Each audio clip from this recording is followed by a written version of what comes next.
Hey guys, so papunta kami ngayon ng Jollibee kasi kukuha kami ng mga food items para ipamigay sa mga frontliners dito sa amin. First time ko makalabas ulit ng malayo.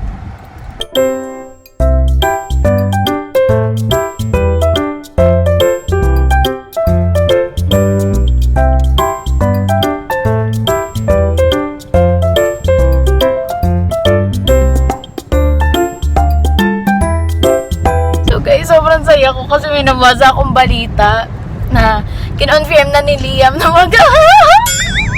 may 1D reunion na magaganap. So I don't know if kung para lang yun sa 10th anniversary nila o talagang magka-comeback na sila. Pero either way sis, I'm so happy because oh my god, ang tagal kong hinintayan. Makikita ko na ulit sila. Hindi ko alam kung silang 4 or 5.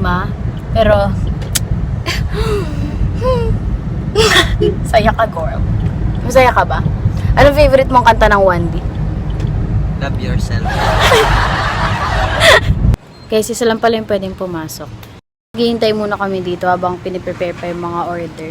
Hinahanda na. Actually, patapos na eh. Tapos kanina pala namigay na rin dun sa mga frontliners sa amin, sa barangay namin. Ng mga naman yun, mga grocery items like biscuits, canned goods, noodles, and coffee ata. Yun, ganun. Tapos 35 pieces din yun. Pero hindi ako nakasama kanina kasi naliligo pa ako.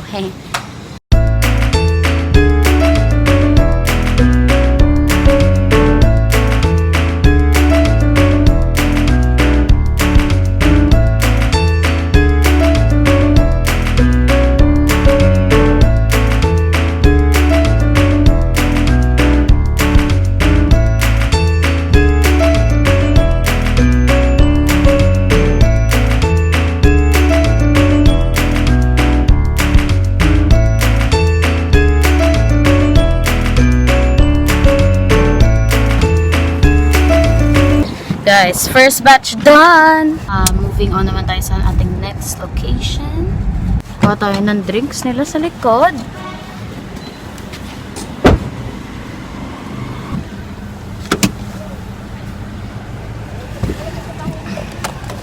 Guys, nahirapan ako. Wait lang ha.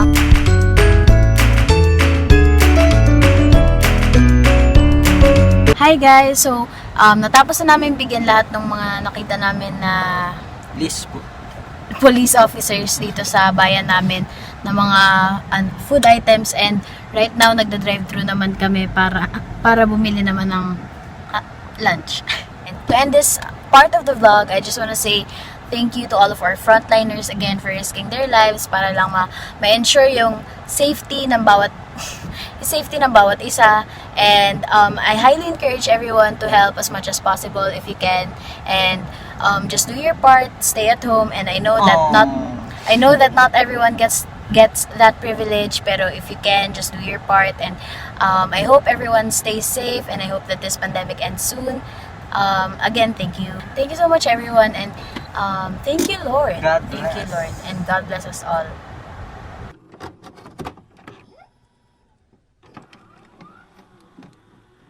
Hi guys, it's Chelsea and welcome back to my channel. So for today's video, I want to show you guys what the essentials of an accountancy student are.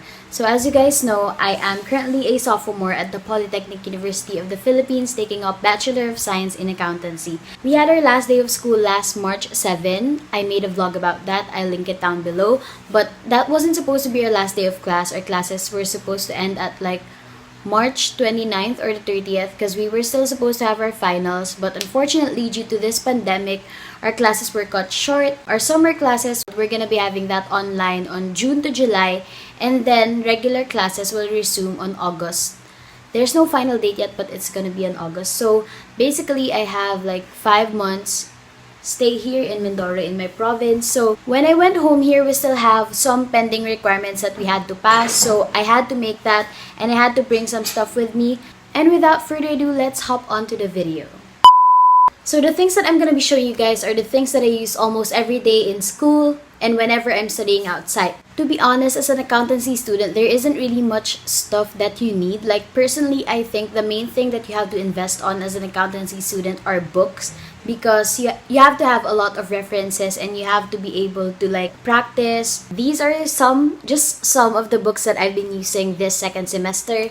And we have here Intermediate Accounting 3, Intermediate Accounting 2, Accounting for Special Transactions, Financial Management, and Strategic Cost Management. And that's not all of my books, but those are the only ones that I brought here because they're too heavy, which is why I did not bring so much books, because I brought clothes without knowing that I'm just gonna be staying at home. So all of these books are issued in PUP for PUP accountancy students. Most of the authors are also our professors. But aside from these, we also buy books from other authors so we can practice more. So the next thing that I have here are my readings. And as an accountancy student, we also read a lot because we have law subjects. So this one is the Revised Corporation Code of the Philippines that I have yet to read. I also have here some readings in income taxation because that's also one of our subjects for this semester. By the way, guys, all of our past readings, like for example, when we're done with income taxation, I'll be using this as scratch papers. Like I cut them in half, and those are the scratch papers that I use whenever I'm solving in class. So if you do a lot of readings, then another thing that you need is a book stand. And I don't have my book stand here with me because I left it in Manila. But I bought that in Shopee for 120 pesos. My friends and I bought it. And it's really easy to use, it's easy to carry, and it's very practical for students who like studying outside in cafes like me. Another essential is the Columnar Notebook. I don't have it here with me because we aren't really required to use it for our notes this semester, but last semester we were.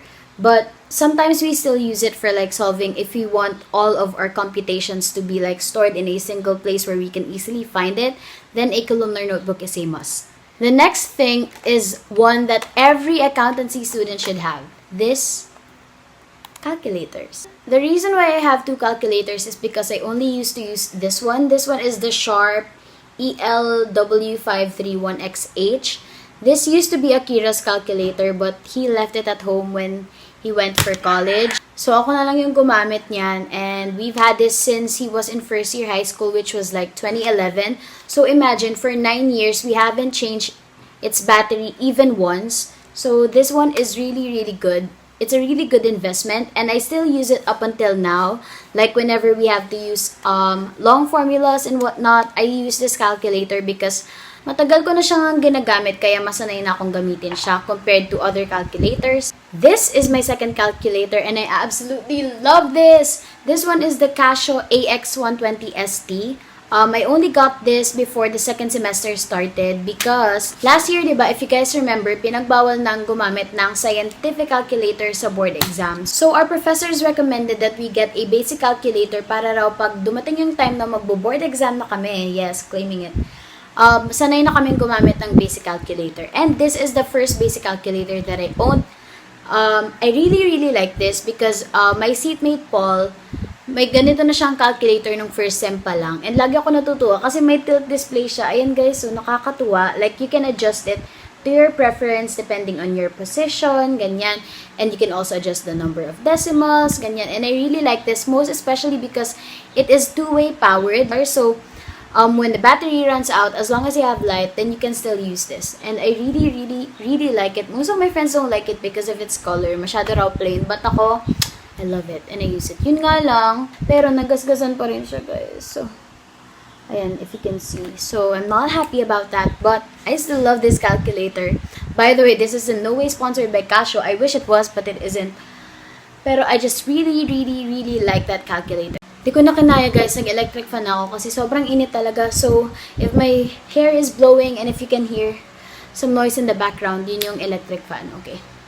So, moving on, the next essential that I use most of the time are paper clips. So, why paper clips? It's because we have a lot of readings nga, and sometimes sobrang kapal, di na kinakaya ng stapler lang. So, it's important to have paper clips para hindi mo mawala yung mga readings mo. So, the next thing that I have here are post-its. Like, these aren't usually the post-its that I use for school. Mas ginagamit ko to for like journaling or stationery, but ito lang yung nadala ko, and I got this sa National Bookstore a long time ago. I usually just use the plain ones, but as I've said, ito nga lang yung nadala ko. But I like using post-its pagka nagbabasa ako ng libro and I like to remember something that's really, really important. Guys, sobrang init talaga. Whew, I hope you're all drinking water, hydrating, and staying safe in your own homes. Next stuff that I'm gonna show you are inside this pencil case. This is the pencil case that I bring in school every day. I used to have like just a small pencil case, mga ganito lang kalaki. Pero ayoko lang kasi na magkahiwalay pa yung pens, highlighters, scissors, and other stuff. Which is why bumili na lang ako ng malaki. I got this from Daiso for only 88 pesos. And I think it's really good. Mas gusto ko rin kasi yung clear para hindi ko na kailangan kapain. Like, I can easily grab what I need. Nakakabit dito sa pencil case this Cebu keychain that John Ray got me. So, the first thing that I'm seeing in here are highlighters. I absolutely love using highlighters. As you can see, pag pinapakita ko sa inyo yung notebook ko or like yung readings ko kanina, parang coloring book. Sa dami ng mga highlight because may highlighting system nga ako, 'di ba guys? Parang nagkulang. Anyway, ito lang yung nakikita ko dito. So, my favorite brand of highlighter is Stabilo. Kaya nga lang, yung yellow nila, yung pastel na yellow, palaging sold out. Which is why, nung last time na bumili ako, ito na lang na yung normal na yellow, yung bright yung binili ko. Medyo madumi na yung highlighters ko kasi magkakahalo sila dito ng mga sharpener and pencil, ganun. So, this one is yellow. This one is in blue. This one is in green, pink, orange, or peach. Oh my God, sobrang dumi, nakakahiya. And, lalayo ko na lang. And purple. So, as you can see, I like using pastel highlighters. And mas gusto ko yung ganito, yung swing cool. Kasi nga dati nung maliit pa lang yung pencil case ko, mga ganito lang yung kumakasya. Kaya nga lang tuwing nagtitingin ako sa National, walang swing cool na green and blue. Ito yung mga mostly used colors ko. Kaya, yun, pinagtsagaan ko na lang itong mga fat highlighters. I also have in here a Sharpie.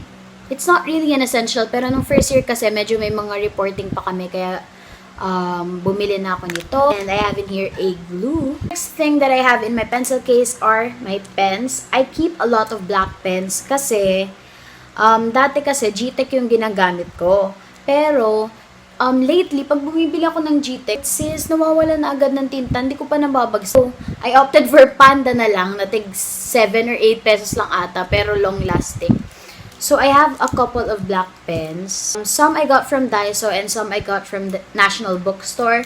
Why do I have a lot of black pens? Para lang sure ako, kasi pag nawalan to ng tinta, I can use this, or I can use this, or I can use this. And minsan kasi, humihiram yung mga kaklase. I also have here a couple of colored pens. I have ones in purple, pink, blue, green, and gold. Another thing that I keep in my pencil case is a stapler. Gusto ko tong maliit lang. Use this pang staple na mga readings mo. And of course, I also have an eraser. Like, guys, feeling ko sobrang burar ako sa eraser this sem. Like, siguro mga 5 times ako nakawala ng eraser on different circumstances within this semester. And I don't know why. Don't know why bakit lagi siya nawawala. Pero ayun. I also have in here some scissors, correction tape, and correction pen. Because although sometimes we're not allowed to make erasures sa quizzes and whatnot, but it's always just nice to have just in case. Of course, I have in here a sharpener. This one I've had since senior high school. Matibay kasi siya because it's stainless and ayun, ito yung ginagamit ko. So, the next thing that I have in here is yellow paper. Like, we use this all the time pag may mga quizzes kami. But I don't bring an entire pad to school kasi nga, maliit lang yung backpack na dinadala ko. So, I only bring like 5 sheets or so. Tapos, pag naubos na, tsaka ko lang papalitan sa loob ng bag ko, ganun. Meron ng 1/2, which I also bought, para kasi hindi na ako naghahati, ganyan. Meron din ako ng 1/4, pero hindi ko na siya nadala dito. But ayun nga, yun yung mga ginagamit namin for quizzes, para hindi na rin mahirap maghati. The next thing that I have in here is my notebook. I got this from Shopee for like 75 or 85 pesos. And dito sa notebook na to, magkakasama na lahat ng notes ko for all of my subjects. We aren't required to take notes kasi unlike last semester. Minsan lang, kapag may mga kailangan akong i-note na wala sa libro, ganyan, dito ko na lang sinusulat. Or sometimes I write the formulas here, ganon. So, ayan. Ayan. Iba't ibang subject yan. And as I've said before, nagko-color code ako per subject. So, ayan. Iba't ibang color ang ginagamit ko per subject. I only use a single color per subject para hindi ako mahirapan. The next thing that I have in here is a ruler. So this ruler I've had since senior high school. And hindi ko na siya pinalitan because it's pretty sturdy for a ruler. Ayoko kasi ng plastic na parang konting pag nadaganan mo, masisira na. But this one, ilang years na siya sa akin pero di pa siya nasisira. The only con is that maingay siya pag nababagsak. And me being kind of clumsy, tingnan nyo guys. Ganon siya kaingay pag nababagsak. So sometimes, pag nagko-quiz kami, nababagsak ko to and lahat talaga ng tao nagtitinginan sa akin. Kailangan ko talaga ng ruler because unlike most people, hindi ko kayang mag-double rule or mag-single rule ng pantay ng walang ruler, and I don't like using my ID for that. So I use ruler all the time and I want to buy a shorter one, like yung kalahati lang nito. Pero gusto ko kasi ganito din. Ayoko ng plastic or like rubber kasi feeling ko mabilis lang masira. The next thing that I have in here is a flash drive. This one is a 32 gig flash drive that I got from Shopee. This flash drive is an OTG flash drive. Like, you can use it for your phone and you can use it for your laptop. Yun nga lang nung binili ko to, naka-Android pa ako. And nung nag-switch na ako sa Apple, hindi ko na siya masyado nagagamit. But I use this to back up my files when it comes to school, like all of my school requirements and documents, nandito silang lahat. Basta since medyo malaki yung memory niya, dito ko nilalagay yung mga requirements namin sa school na ayaw kong i-delete or like I feel like I might still be able to use in the future. And also mga photos na ayaw kong ma-delete, ganyan, or I still want to have a copy of. Dito ko sila nilalagay lahat. But ayun nga, I think I'm gonna have to buy like an adapter. Meron bang ganun? Like, para magamit ko pa rin siya sa phone ngayon. Aside from having a backup of files dito, nagba-backup din ako ng files sa Google Drive para lang, just in case, you know, mawala na naman to because pang ilang flash drive ko na to. Just in case mawala to or like, magka-virus then may copy pa rin ako ng files sa Google Drive. Ayun. So, the next thing that I have in here are index cards. Feeling ko sobrang important talaga ng index cards for an accountancy student. So, the ones I have in here are yung 1/4. Pero meron din ako ng 1/2 and 1/8. Pero ito yung mostly ginagamit ko when I'm writing down formulas. Again, same as my notes, naka-color code sila. Na, of course, same color dun sa notes ko para alam ko na this formula is for this subject. Like, whenever I read a single chapter in the book, sinusulat ko na yung mga formulas dito para I can just compile them pag malapit ng mag-exam or quiz, then mas madali siyang balik-balikan. So, the next thing that I have in here are yung ganito. Ano bang tawag dito? Flaglets ata yung tawag dito. Basically, dinidikit ko siya sa gilid ng libro ko per chapter or per topic para mas madaling buklatin. And I love it because you can write sa ganitong part. Like, you can write chapter 1, chapter 2, ganon. Again, my friends and I bought these from Shopee for like 25 pesos, I believe. Basta mura lang to, guys. Sa Shopee na lang kayo bumili ng ganito kasi medyo mahal siya pag sa department store niyo binili. So, the next thing that I have here is this clear folder. Short lang to. And I got this para may mapaglagyan ako ng mga papers, ganon, quizzes na kailangan ko pa. I got this from National Bookstore for only like 14 or 15 pesos. I don't remember kasi nung first year ko pa ito ginagamit. Okay, so we're almost done, guys. And the next thing that I have in here is my to-do list. Like, sobrang cute nito. I got this from Expressions Menjola for, I think, 75 pesos, ganun. Medyo matagal ko na itong nabili, but ngayon ko lang siya ginagamit. Because last year, 2019, I used to have a planner. But this 2020, parang tinamad akong gumamit ng planner, tinamad akong bumili. I just wasn't in the mood to like be all artsy and craftsy, ganyan. Buti na lang hindi na ako bumili ng planner because I'd be stuck in quarantine din pala. Kaya naman, ito na lang ginagamit ko. So the next item that I bring every day in school is my power bank. So this one is the Romos Sense 8 that my aunt got me for Christmas. This one has 30,000 mAh and it is so reliable for me. I like it because sometimes when I study outside, like sa cafes or sa library, walang available na socket or like puno yung mga sockets. Kaya it's important to bring a power bank of your own para mas madali pag mag-charge ka. Especially when I'm pulling all-nighters, this one is very reliable. Like guys, sobrang tagal ng buhay. And the last thing for this video is my columnar pad or worksheet. So this one is in 10 columns. Binili ko to kasi nung pagdating ko dito, meron pa kaming pending requirements na kailangan ilagay sa ganito. And it's an essential, especially for us accountancy students kasi dito kami nagko-quiz. Meron kaming mga requirements na required ilagay dito. Requirements na required, of course. Meron kaming mga requirements na kailangang ilagay dyan. Minsan, depende rin sa prof kung ilang columns yung gusto nilang ipagamit. Like, merong 10 columns, 12, 14, ganyan. Pero, wala naman kasing required sa amin. Kaya, ayun, ito na lang 10 columns yung binili ko. Hey guys, so while I was editing this video, I realized that my outro has been corrupted. So to end this video, I would like to thank you guys so much for watching. Don't forget to give this video a big thumbs up if you like it. Also comment down below what videos you want me to do next. And please click the subscribe button and the bell button so you'll get notified whenever I post another video. Don't forget to spread love and light. Stay safe to you and your family, and I'll see you in my next one. Bye!